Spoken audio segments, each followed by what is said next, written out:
چلتا ہے خنجر تو چلے میری رگوں پر، چلتا ہے خنجر تو چلے میری رگوں پر، خودی بیچ کے اپنی میں کبھی چپ نہیں سکتا، مٹنے کو تو مٹ جائے گی دنیا بھی لیکن تاریخ کے اوراق سے کبھی مٹ نہیں سکتا۔ ناظرین السلام علیکم ورحمۃ اللہ وبرکاتہ۔ جیڈ کیف نیوز کے ساتھ طارق میر آپ کی خدمت میں حاضر ہے۔ آج ہم گفتگو کریں گے عظیم، بہادر اور نڈر حریت لیڈر جناب یاسین ملک کے حوالے سے۔ ناظرین آپ جانتے ہیں کہ یاسین ملک ایک انسان کا نام نہیں ہے، یاسین ملک ایک نظریے کا نام ہے، یاسین ملک ایک کردار کا نام ہے۔ آپ جانتے ہیں کہ انسان تو مر سکتا ہے لیکن انسان کا نظریہ کبھی نہیں مر سکتا۔ آج سے کئی سال قبل ایک شخص جس کو ہم مقبول بٹ شہید کہتے ہیں وہ دنیا سے چلا گیا۔ اس کو دنیا سے ختم کرنے والے، مٹانے کی خواہش رکھنے والے یہ سوچتے تھے کہ مٹ جائے گا، پھانسی دینے سے اس کا کام ختم ہو جائے گا، لیکن ایسا نہیں ہوا، بلکہ اس کا نظریہ چلتا رہا۔ اس کا نظریہ کیا تھا؟ اس کا نظریہ یہ تھا کہ کشمیر ایک مکمل ریاست ہے، کشمیر کو ٹکڑوں میں بانٹ کر کبھی بھی کسی کو اس کو تقسیم نہیں کیا جا سکتا، کبھی بھی کشمیر کی بندر بانٹ نہیں کی جا سکتی۔ کشمیر ہمیشہ سے، آج سے نہیں، آج سے کم و بیش 700 سال پرانی کشمیر کی ہسٹری ہے۔ بڑے بڑے حکمران آئے بر صغیر کے اوپر انہوں نے حکومتیں کی، لیکن کوئی بھی کشمیر کی حیثیت کو تبدیل نہ کر سکا اور نہ ہی کوئی آئندہ کر سکے گا۔ یہ وہ نظریہ تھا جو مقبول بٹ شہید نے دیا کہ کشمیر ایک وحدت کا نام ہے، کشمیر ایک یونٹی کا نام ہے۔ ناظرین مقبول بٹ شہید چلا گیا، ایک دور ایسا بھی گزرا کہ جب مقبول بٹ شہید کا نظریہ رکھنے والوں کو پابند سلاسل بھی کیا جاتا تھا۔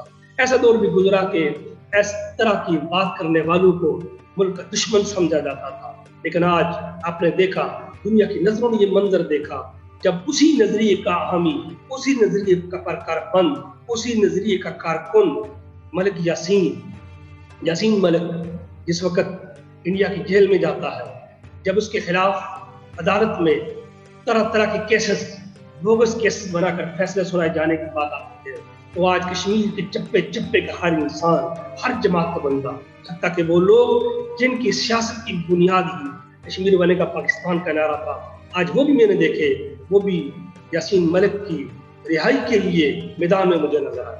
اس لیے یہ جاننا پڑے گا کہ کشمیر کبھی مٹنے والا نہیں ہے، اور ایسے لیڈر جو کبھی اپنی قوم کی خاطر، اب دیکھیں یاسین ملک ہے کون؟ یاسین ملک کی پوری زندگی اگر ہم مطالعہ کریں تو کم و بیش 1000 مرتبہ یہ شخص پابند سلاسل کیا گیا، یہ شخص کئی بار جیل میں گیا، اور اگر میں یہ کہوں تو یہ غلط نہ ہوگا کہ اس شخص نے اتنی بہاریں اپنی ماں باپ کے گھر میں نہیں دیکھی، اتنے دن اپنے سسرال میں نہیں گزارے، اتنے دن اپنی فیملی کے ساتھ نہیں گزارے جو اس نے جیل میں گزارے۔ ایسے لوگوں کو جھکانا اتنا آسان نہیں ہے، بلکہ میں یہ سمجھتا ہوں کہ ناممکن ہے۔ اس لیے ہم آج بھی اپنے عظیم رہنما کے ساتھ ہیں اور کل بھی ساتھ رہیں گے، اور جو ابھی تک اس خیال میں ہیں کہ کشمیر کو ٹکڑے ٹکڑے کر کے تقسیم کر دیا جائے گا اور ہر کوئی اپنا اپنا جھنڈا اس ریاست کے اوپر لے آئے گا، یہ کبھی کامیاب نہیں ہو سکتا۔ اس لیے ہم تو ہمیشہ سے اس بات کے قائل ہیں، پہلے کشمیر کو آزاد کرواؤ، جس کے اندر طاقت ہے، جو آزاد کروانا چاہے جو آزاد کروائے، پھر اس کو اپنے ساتھ شامل کرو، اگر نہیں تو ان کو حق کے خدا رادیت کا جو ان کا حق ہے، جو رائٹ ہے، جو ہر انسان کا حق ہے، ان کو وہ حق دو۔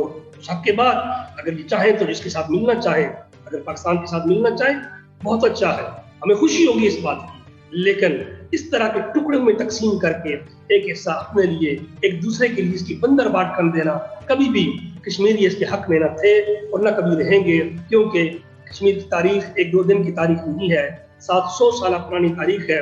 حتیٰ کہ انگریز نے اتنا عرصہ ہندوستان پر حکومت کی، اس وقت بھی کشمیر اپنی حیثیت پر قائم رہا۔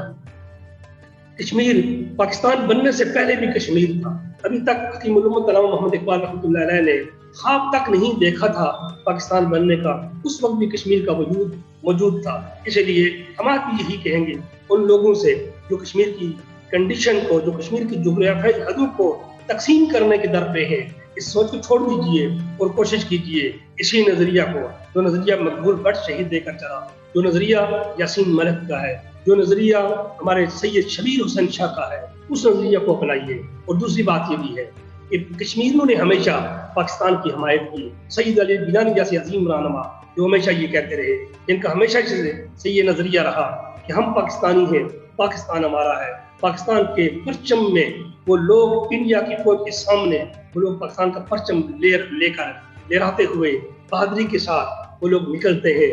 لیکن ہمیں سوچنا چاہیے کہ ہم نے ان کے ساتھ کیا کیا، ہم نے کون سے موقع ایسا آیا ہم نے ان کے ساتھ دیا. ایک طرف گلبھوشن ہے، گلبھوشن کے بارے میں آپ سب جانتے ہیں کہ کتنا بڑا وہ دہشت گرد ہے. اس کو ہم نے آج تک پھانسی نہیں دے سکے اور اس کا کیس جنیوا تک پہنچا دیا گیا. لیکن افسوس، صد افسوس کہ ہمارے اس کشمیری لیڈر کے لیے آج ساری کی ساری پاکستانی قوم تو ساتھ دے رہی ہے، لیکن ہمارے تمام لیڈر، تمام جماعتوں کے لیڈر خاموش تماشائی بنے اس کا تماشا دیکھ رہے ہیں. اس لیے ہم اپیل کرتے ہیں ان تمام کے تمام کشمیریوں سے، دنیا میں کہیں بھی بستے ہیں، وہ اپنی اس آواز کو جاندار بنائیے.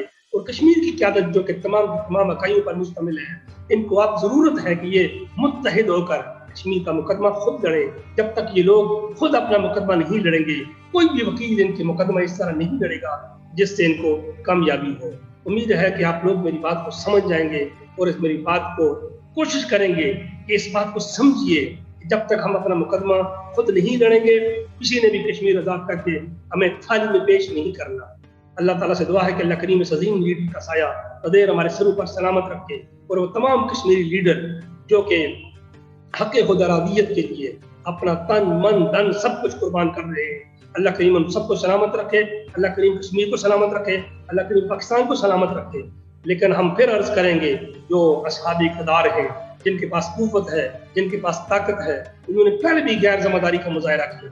جس وقت کشمیر کے اوپر لاک ڈاؤن کیا گیا، افسوس ہے کہ ہم صرف اٹھنے بیٹھنے کی مشق کرتے رہے اور ہم گزشتہ 73 سالوں سے بس ایک گٹا پسا جو بیان ہے وہ دیتے ہیں کہ ہم کشمیریوں کے ساتھ کھڑے ہیں.